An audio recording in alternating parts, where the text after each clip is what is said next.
បាទសម្រាប់វីដេអូនេះដែរគឺខ្ញុំបាទចង់បង្ហាញបងប្អូនអរគ្នាពីរបៀបក្នុងការផ្ទេរប្រាក់ពីធនាគារ ACREDA ទៅគណនី ABA ដោយអត់អស់ថ្លៃសេវាបាទអញ្ចឹងគឺយើងធ្វើការផ្ទេរប្រាក់ឆ្លងធនាគារដោយអត់គិតថ្លៃសេវាទេ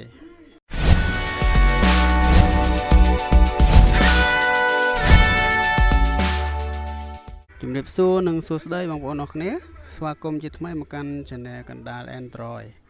បាទសម្រាប់វីដេអូនេះដែរគឺខ្ញុំបាទចង់បង្ហាញបងប្អូនអរគ្នាពីរបៀបក្នុងការផ្ទេរប្រាក់ពីធនាគារ ACREDA ទៅគណនី ABA ដោយអត់អស់ថ្លៃសេវាបាទអញ្ចឹងគឺយើងធ្វើការផ្ទេរប្រាក់ឆ្លងធនាគារដោយអត់គិតថ្លៃសេវាទេអញ្ចឹងសម្រាប់បងប្អូនដែលថ្មីបងប្អូនអាចចុចពាក្យជាវឬក៏ Subscribe Channel របស់ខ្ញុំម្នាក់មួយបានបើសិនជាគិតថាវីដេអូរបស់ខ្ញុំមានប្រយោជន៍សម្រាប់បងប្អូនទាំងអស់គ្នាបាទអញ្ចឹងដើម្បីធ្វើការផ្ទេរប្រាក់ឆ្លងធនាគារដោយអត់អស់ថ្លៃសេវាបានបងប្អូនចាំបាច់ត្រូវឲ្យភាគីម្ខាងទៀតផ្ញើ QR code របស់គាត់មកក្នុងទូរស័ព្ទរបស់យើងបាទបន្ទាប់មកយើងធ្វើការ save QR code របស់គាត់មកបាទអញ្ចឹងឧទាហរណ៍ថាQR code ភាគីម្ខាងទៀតគាត់ផ្ញើមកក្នុង Messenger របស់ខ្ញុំបាទនេះអញ្ចឹងខ្ញុំចុចទៅលើរូប QR code ហ្នឹង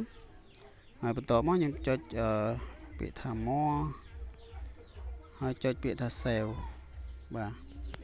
បងប្អូនធ្វើមិនក៏បានតាមប្រភេទទូរស័ព្ទព្រោះកន្លែង save វាខុសៗគ្នាបាទអញ្ចឹងខ្ញុំ save ហើយខ្ញុំចុចបិទមក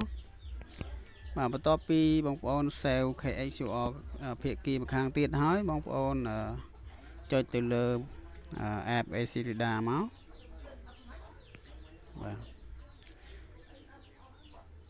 តបមកបងប្អូនចុចពាក្យថា scan QR នៅចំកណ្ដាលគេហ្នឹងបាទបន្ទាប់មកវានឹងទាមទារឲ្យយើងវាយ password 6ខ្ទង់នៅកន្លែងនេះបាទអញ្ចឹងខ្ញុំអត់វាយ password ទេខ្ញុំធ្វើការ scan មុខបាទខ្ញុំដាក់មុខងារ scan មុខបាទបន្ទាប់មកបងប្អូនយកពាក្យថា upload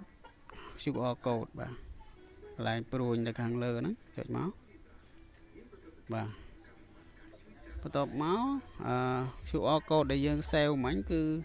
វានៅលើគេតែម្ដងបាទអញ្ចឹងយើងចុចទៅលើ QR code មួយហ្នឹងមក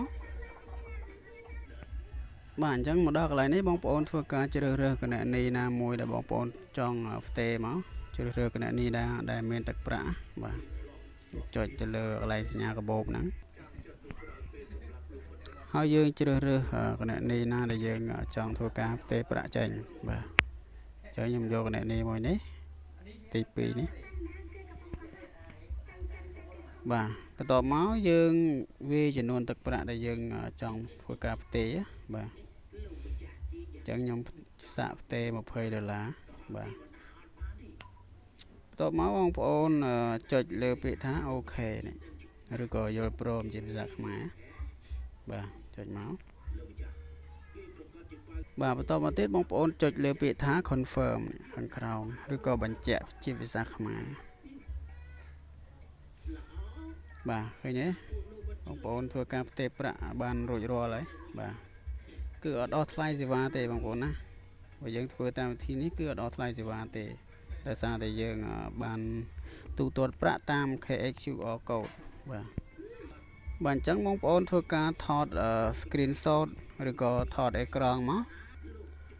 បន្ទាប់មកយើងផ្ញើរូបដែលយើងធ្វើការផ្ទេរប្រាក់ហ្នឹងទៅឲ្យភាគីម្ខាងទៀតទៅ